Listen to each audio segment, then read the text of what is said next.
بسم اللہ الرحمن الرحیم۔ السلام علیکم۔ جس گناہ سے عمر اور رزق کم ہو جاتا ہے وہ ہے ماں باپ سے بدسلوکی۔ جس گناہ سے انسان پر لعنت ہوتی ہے وہ ہے جھوٹ۔ جس گناہ سے دنیا میں ہی پکڑ ہوتی ہے وہ ہے ظلم۔ جس گناہ سے عذاب خداوندی نازل ہوتا ہے وہ ہے زنا۔ جس گناہ سے اللہ اور اس کے رسول صلی اللہ علیہ وآلہ وسلم کے خلاف اعلان جنگ ہوتا ہے وہ ہے سود۔ جس گناہ سے پوری انسانیت تباہ ہو جاتی ہے وہ ہے ناحق قتل۔ جس گناہ سے نعمتیں چھن جاتی ہیں وہ ہے تکبر اور ناشکری۔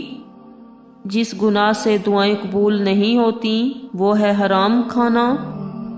جس گناہ سے بارشیں وقت پر نہیں ہوتی وہ ہے زکوٰۃ کی ادائیگی میں کوتاہی۔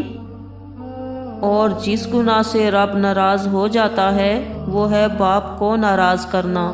اللہ پاک ہم سب کو سیدھے راستے پر چلنے کی توفیق عطا فرمائے، آمین۔ اچھی بات دوستوں کے ساتھ ضرور شیئر کریں۔ جزاک اللہ۔